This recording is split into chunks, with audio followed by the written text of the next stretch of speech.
प्यारे बच्चों, आज हम एक्सरसाइज 3.3 दो चर वाले रैखिक समीकरण का 7वां पार्ट लेके आया हूं। इसमें एक्सरसाइज 3.3 का क्वेश्चन नंबर 2 मैं बताने जा रहा हूं।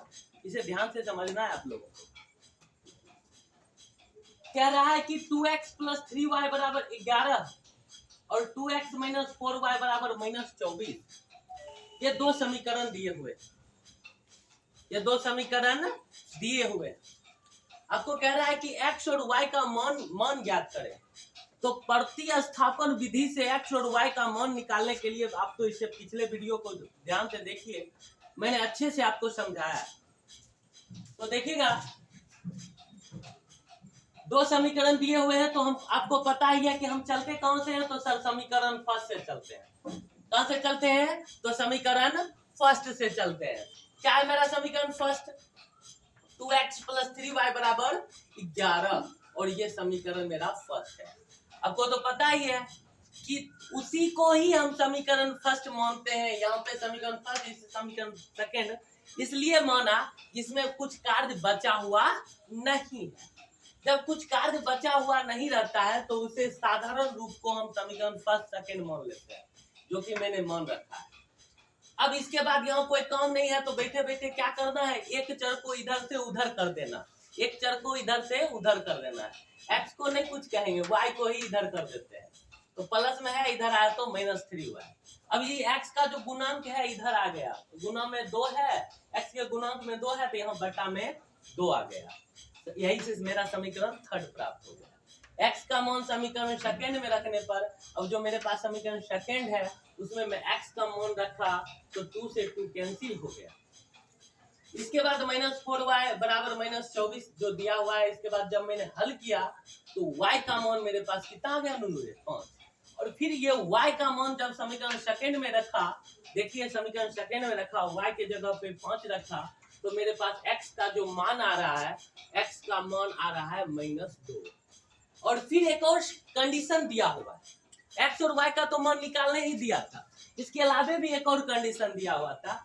एक कंडीशन था y = mx + 3। बहुत बच्चे सोचते हैं क्या कैसे हल होगा, कैसे बनेगा।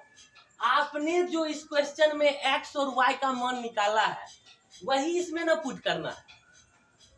तो y मैंने निकाला है 5, मैंने y के जगह पर 5 रख दिया और m के जगह पर m और x के जगह पर -2 रख दिया। +3 था ही, प्लस माइनस -2m + 3। ये अचर है, सॉरी चर है। चर उठा के बायां तरफ लाते हैं तो माइनस में है तो प्लस में है। यहाँ पे 3 था और ये प्लस में था तो इधर आया तो -5। 3 में से -5 गया तो -2 और 2 गुणांक में था तो इधर बटा में आया। 2 से 2 कट गया, m का मान -3। तो उम्मीद है कि आपको ये 2 नंबर का क्वेश्चन अच्छे तरह से समझ में आ गया होगा। तो अगला जो क्वेश्चन है 3 नंबर, भाषा संबंधित क्वेश्चन है। इस क्वेश्चन में भी कहता है, क्या कहता है ध्यान से समझना। दो संख्याओं का अंतर 26 है। कोई दो संख्या है, उसका अंतर 26 दिया हुआ है। कितना दिया हुआ है मेरे प्यारे बच्चों? 26 दिया हुआ है। और एक संख्या दूसरी संख्या की 3 गुनी है और उसमें से एक संख्या जो है दूसरी संख्या का 3 गुनी है। तो उन्हें ज्ञात करें। कैसे बनेगा मेरे प्यारे बच्चों? तो टेंशन नहीं लेने का, हर एक क्वेश्चन में ट्रिक होता है। जब आप लोग ध्यान देना कि जब दो संख्याओं की बात करेगा ये, या कभी कभी क्वेश्चन में 2 अंकों की संख्या की बात करेगा, दोनों अलग अलग क्वेश्चन होंगे, आपको ध्यान से समझना पड़ेगा। यहाँ पे कह रहा है 2 संख्या, तो जब 2 संख्या की बात करेगा तो आपको क्या मानना है मेरे प्यारे बच्चों?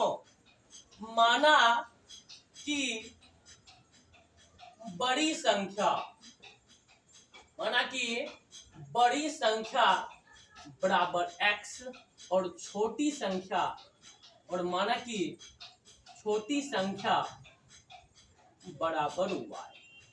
जब 2 संख्या की बात करेगा तो बड़ा संख्या और छोटा संख्या मानना है मेरे प्यारे बच्चों।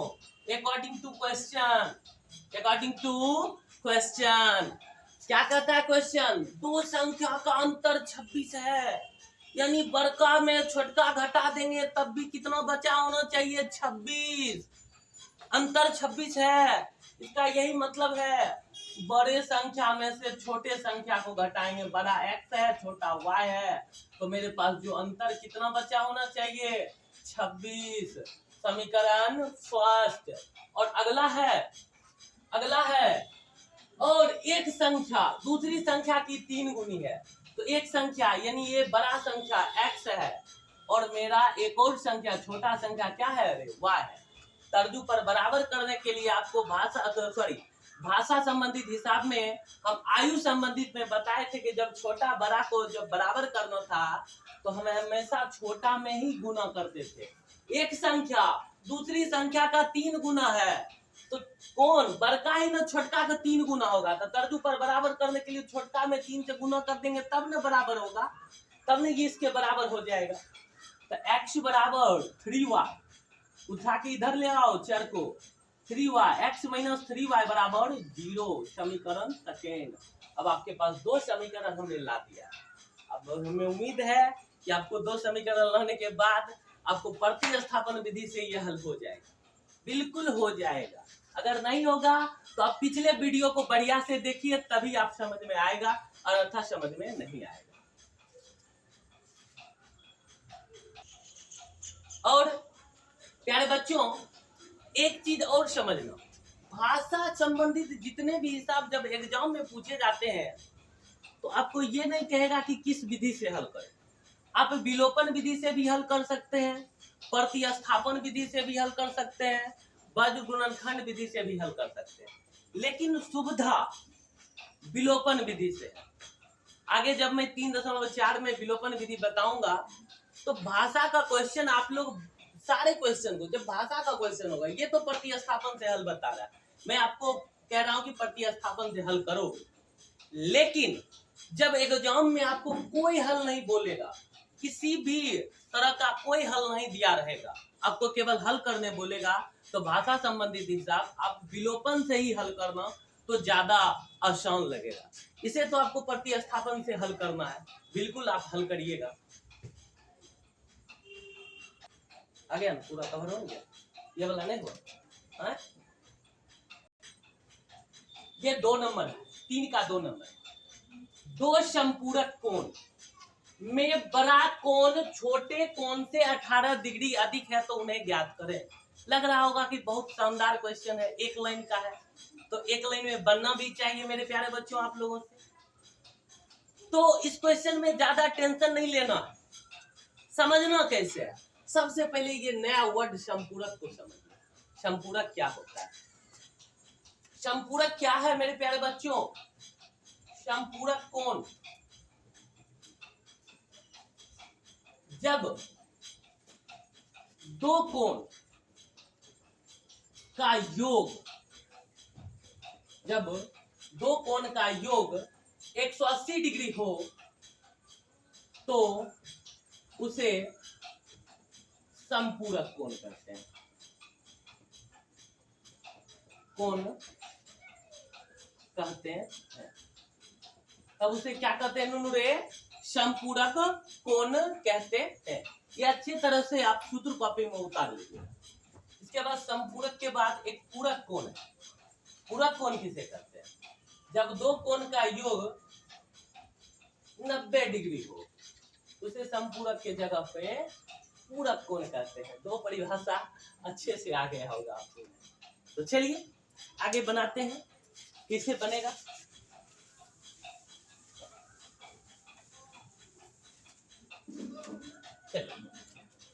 दो संपूरक कोण में बड़ा कोण छोटा कोण तो स्पष्ट दिया हुआ है, एक बड़ा कोण है एक छोटा कोण है, तो हमें उसी तरह से मानना है, एक बड़ा कोण और एक छोटा कोण। माना कि बड़ा कोण इक्वल टू x डिग्री और छोटा कोण इक्वल टू y। या तो डिग्री मानिए या नहीं मानिए, x y भी मान सकते हैं। आप जानते हैं कोण का मात्रक डिग्री होता है। चलिए आगे बात समझते हैं। बड़ा कोण x और छोटा कोण y। उसके बाद कह रहा है दो समपूरक कोण। जब दो समपूरक कोण की बात हो ही रही है तो लगे हाथ एक चीज और समझा ही देते हैं। दो समपूरक कोण कब कहते थे? जब दोनों कोण का योग कितना हो जाता था? 180 डिग्री। तो एक बड़ा हो या एक छोटा हो, दोनों को जोड़ेंगे तो हमें कितना डिग्री पहले से मालूम होना चाहिए। तो 180 डिग्री। नहीं भी देंगे हिसाब बनाने में तो चलेगा। 180 डिग्री हो गया। अब इस क्वेश्चन में क्या कर रहा है कि बड़ा कोण छोटे कोण से 18 डिग्री अधिक है। तो वही नीति जो अपना रहे थे इससे पहले भी, बड़का x में से छोटका y घटा देंगे तो कितना बचा होना चाहिए? 18 समीकरण सेकेंड। बड़ा में से छोटा को घटाएंगे, कितना बचा होना चाहिए? 18, क्योंकि 18 डिग्री बड़ा था। ये तो कई क्वेश्चन में मैंने इस तरह से किया।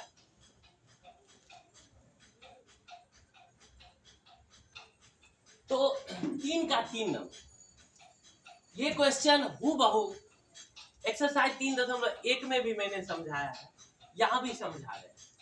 वस्तु संबंधित हिसाब। और जब भी वस्तु संबंधित हिसाब आता है, क्वेश्चन आते हैं, तो आपको समझ जाना चाहिए कि वस्तु को आप किस तरह से खरीदिएगा। या तो वस्तु को आप पीस में, एक पीस के हिसाब से खरीदिएगा या 1 केजी के हिसाब से खरीदिएगा। तो बल्ला और गेंद की बात हो रही है तो हम बल्ला और गेंद को पीस के हिसाब से खरीदेंगे। तो पीस के हिसाब से खरीदेंगे तो एक ही पीस का कीमत मानना।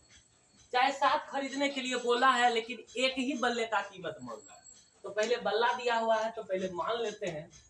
माना कि एक बल्ले की कीमत बराबर x रुपया हो। x रुपया, कितना रुपया मेरे प्यारे बच्चों? x रुपया।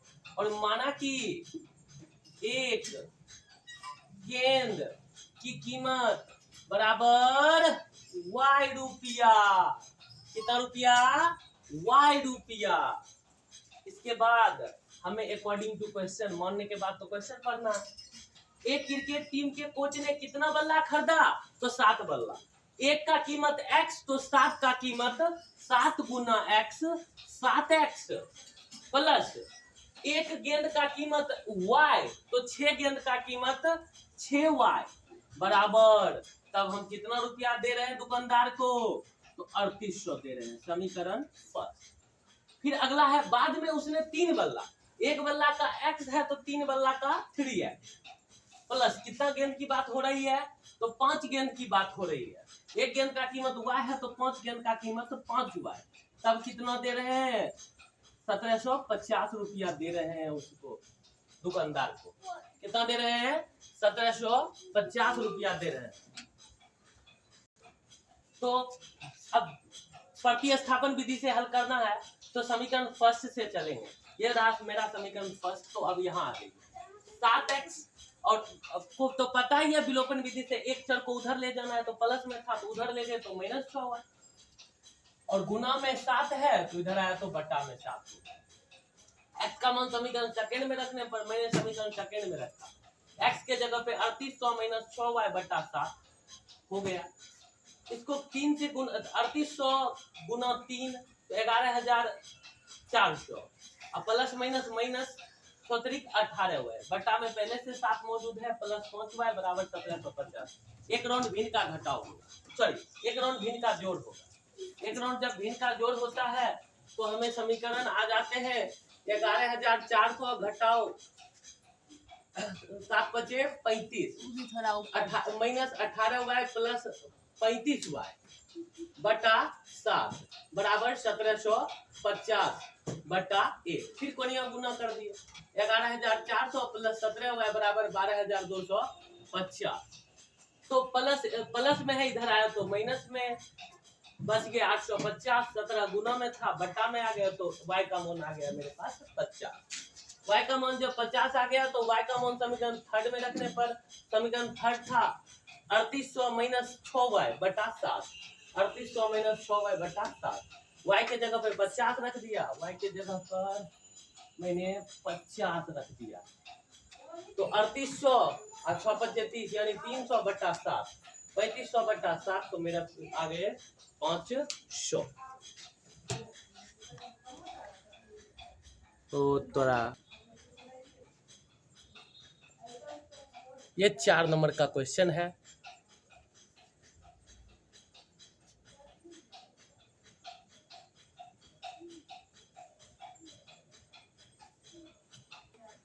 तो 3 का 4 नंबर जो है, अभी आपने क्वेश्चन देखा था कि एक नगर में टैक्सी के भाड़े में एक नियत भाड़े के अतिरिक्त चली गई दूरी पर भाड़ा सम्मिलित किया जाता है। कहता है एक नियत भाड़ा लिया जा रहा है। एक शहर में जो टैक्सी का किराया है उसमें एक भाग नियत है। नियत का कहने का तात्पर्य है कि एक भाग फिक्स है, और फिक्स भाग का मतलब है कि आप चाहे 1 किलोमीटर मेरे टैक्सी में चले या 5 किलोमीटर मेरे टैक्सी में चले, तो एक जो नियत भाग है वो टैक्सी का मेंटेनेंस चार्ज है, वो आपको देना ही पड़ेगा। और आप अगर 1 किलोमीटर जा रहे हैं तो वो आपको अलग से देना पड़ेगा। वही कहता है कि एक नगर में टैक्सी के किराए में भाड़े में एक नियत भाड़े के अतिरिक्त चली गई दूरी पर भाड़ा सम्मिलित किया गया है। तो कहने का मतलब है कि एक भाड़ा नियत है, वो आपको लगेगा ही लगेगा। उसको अगर आप 1 किलोमीटर जा रहे हैं उससे भी आपको नहीं लेना कुछ। 1 किलोमीटर जा रहे हैं तो उसका तो एक अलग चार्ज देना ही पड़ेगा, लेकिन एगो नियत भाड़ा आपको मेंटेनेंस, मेरे गाड़ी में बैठे, मेरे सीट पे जो बैठे उस सीट का मेंटेनेंस आपको देना पड़ेगा। वही ये कह रहा है। तो यहाँ से मानना है, बहुत आसान क्वेश्चन होता है अगर बच्चे समझ ले। बच्चे को ये समझ में आना चाहिए कि आपको वो प्रति किलोमीटर भाड़ा से कोई मतलब नहीं है। नियत में नियत फिक्स है, आपको ये देना ही पड़ेगा, सपोर्ट कर रहा है। तो माना कि नियत किराया या भाड़ा जो भी है, भाड़ा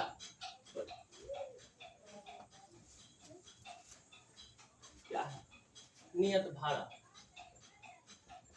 नियत भाड़ा बराबर x रुपया, और माना कि प्रति किलोमीटर भाड़ा बराबर y रुपया। प्रति किलोमीटर मतलब 1 किलोमीटर का कितना रुपया ले रहे हैं, y रुपया। ये जो x है नियत है, आप 1 किलोमीटर जाए या 2 किलोमीटर जाए या 50 किलोमीटर जाए, आपको x रुपया चार्ज देना ही पड़ेगा।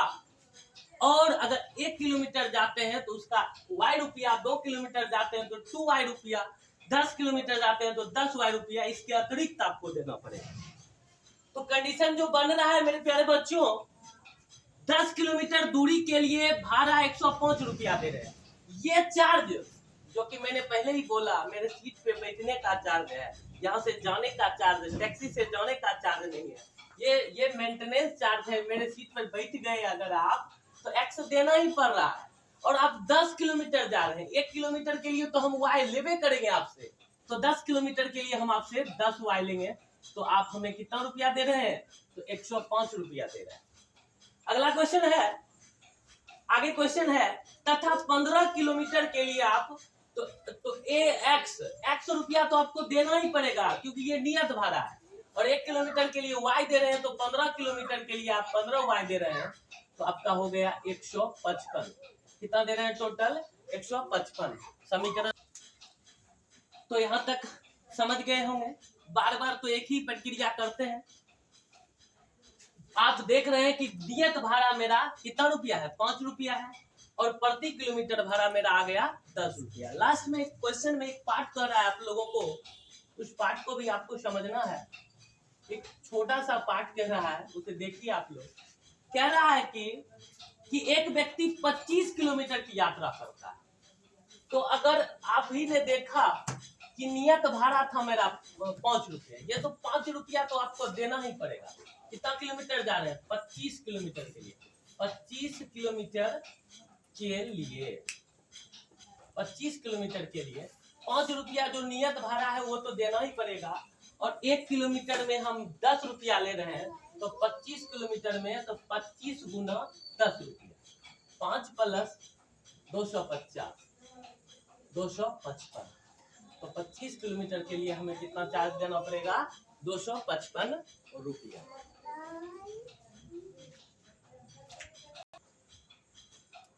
तो 3 का 5 नंबर कह रहा है कि यदि किसी भिन्न के अंश और हर में कितना जोड़ दें? तो 2 जोड़ दें। आगे की काम होगी, आगे का क्वेश्चन पढ़ा जाएगा बाद में, पहले इसका ट्रिक समझा जाएगा। बहुत आसान है। और आपको जब भी भिन्न भिन्न नाम का जब भी शब्द सुनाई दे तो आप लोग तैयार रहिए हमेशा क्या करने के लिए। तो देखिएगा, भिन्न जब शब्द हो, थोड़ा सा समझ लीजिए। भिन्न भिन्न किसे कहते हैं? तो अंश बटा हर, अंश बटा हर को हम लोग भिन्न कहते हैं। अंश बटा हर होना चाहिए, अंश में भी कुछ होना चाहिए और हर में होना चाहिए। अंश बटे हर को हम लोग भिन्न कहते हैं। तो अब जब भी भिन्न का नाम सुनाई दे तो आप लोग आंख मूंद करके अब किस तरह से मानना है वो देखिए। आंख बंद कर लीजिएगा। माना कि अंश इक्वल टू एक्स, हर माना कि हर इक्वल टू वाई, और भिन्न भिन्न इक्वल टू अंश बटा हर, यानी कि एक्स बटा वाई। अब क्वेश्चन पढ़िए, यहाँ तक तो बहुत आसान से। जब भी भिन्न सुनाई दे फटाक से माना कि अंश इक्वल टू एक्स, हर इक्वल टू वाई और भिन्न बराबर एक्स बटा वाई। अब जो पढ़ रहे हैं, जब अब क्या क्वेश्चन कर रहा है उसको देखिए। भिन्न के अंश और हर में 2 जोड़ दें। अंश यानी एक्स में भी 2 जोड़ दें और वाई में भी 2 जोड़ दें, तब भिन्न जो मेरा हो जाता है वो हो जाता है 9/11। क्रॉस मल्टीप्लीकेशन कर दीजिए। 11x प्लस 11 दूनी 22 बराबर 9y plus 18। 11x minus 9y बराबर 18 माइनस 22। 11x माइनस 9y बराबर माइनस 4। समीकरण फर्स्ट समझ में आ गया होगा। अगले स्टेप में फिर से अकॉर्डिंग टू क्वेश्चन हो रहा है। अब अकॉर्डिंग टू क्वेश्चन हो रहा है तो क्या हो रहा है कि यदि अंश और हर में 3 जोड़ दिया, अब अंश में भी 3 जोड़ दे और हर में भी 3 जोड़ दे, x प्लस 3 बटा y प्लस 3 बराबर, तब जो है ऐसी स्थिति में जो भिन्न हो जाती है वो 5/6 हो जाता है। फिर क्रॉस मल्टीप्लीकेशन, 6x प्लस 18 बराबर 5y plus 15। 6x minus 5y बराबर 15 माइनस 18। 6x माइनस 5y बराबर माइनस 3। समीकरण सेकेंड। 2 समीकरण आप मेरे पास आ गया। अब इसे विलोपन विधि से हल करना, सॉरी प्रतिस्थापन विधि से हल करना।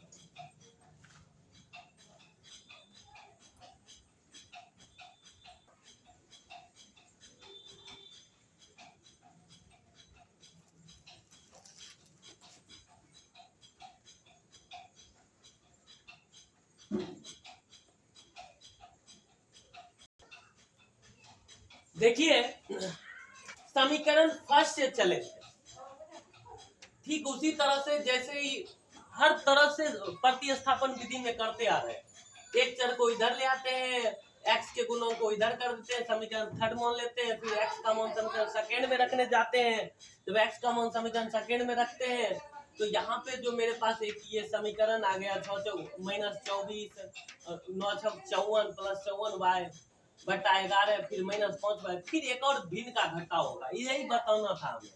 एक बार फिर से भिन्न का घटाव हो रहा है। भिन्न का घटाव किए तो y का मान 9 आ गया और y का मान जब हमने समीकरण थर्ड में रखा यहाँ देखिए एक से गुना करेंगे तो 24 माइनस 24 और 54 वाई में से 55 वाई गया तो माइनस वाई बच जाएगा।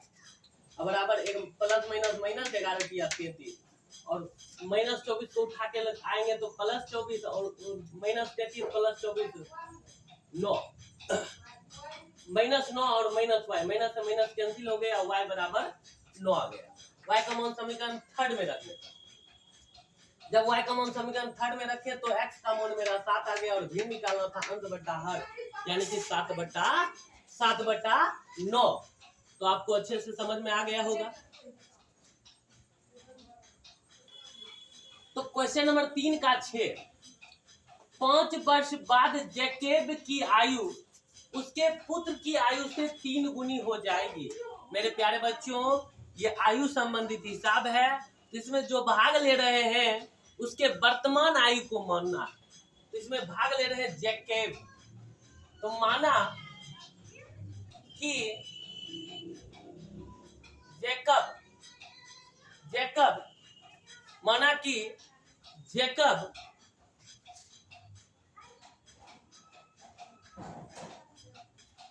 वर्तमान आयु बराबर x वर्ष।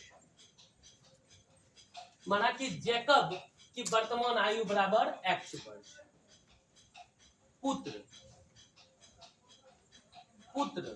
पुत्र की वर्तमान आयु बराबर y वर्ष। तो समझिएगा, यहाँ तो बहुत आसान क्वेश्चन होते हैं, आपको पता ही है, पहले भी मैंने 3.1 में बता रखा है कि कब 5 वर्ष बाद, जब हम वर्तमान आयु में 5 वर्ष आगे जा रहे हैं, 5 वर्ष बाद मतलब अभी जो आयु है हम उससे आगे जा रहे हैं, तो 5 वर्ष बाद तो 5 वर्ष बाद तो बाप और बेटा यानी कि जैकेब और उसका पुत्र दोनों 5-5 साल आगे जाएगा। तो बाप में भी 5 जोड़ दिए और ये बराबर कैसे देते हैं इसको समझाते हैं, और बेटा में भी 5 साल जोड़ दिए, तो दोनों की जो आयु हो जाएगी, ये वर्तमान आयु में से 5 साल जोड़ दिए बाप में और वर्तमान आयु में से 5 साल जोड़ दिए पुत्र में। तो देखेंगे कि ये बराबर मतलब मैंने पहले भी समझाया है कि बराबर मतलब तराजू पर अगर हम दोनों आयु को डालेंगे तो स्वाभाविक है कि जैकब बाप है, इसका आयु ज्यादा है, ये पलड़ा पर बैठ जाएगा, और पुत्र का जो आयु है उसका पलड़ा ऊपर हो जाएगा। तो कितना बैठ जाएगा, कितना ज्यादा है, तो वो भी इस क्वेश्चन में स्पष्ट कर रहा है। पुत्र की आयु से 3 गुनी है पुत्र, ये इस आयु का ये 3 गुना है। तो बैलेंस करने के लिए हमेशा छोटे वाले में हम 3 से गुना कर देंगे। ये इससे 3 गुना था तो बराबर करने के लिए 3 से गुना कर दिए, तो x + 5 बराबर 3y + 15, x - 3y बराबर 15 - 5, x - 3y बराबर 10 समीकरण पर। अब यहां पर देखिएगा अकॉर्डिंग टू क्वेश्चन, यहां कहता है 5 वर्ष पूर्व यानी कि 5 साल पहले, 5 वर्ष पूर्व यानी कि 5 साल पहले।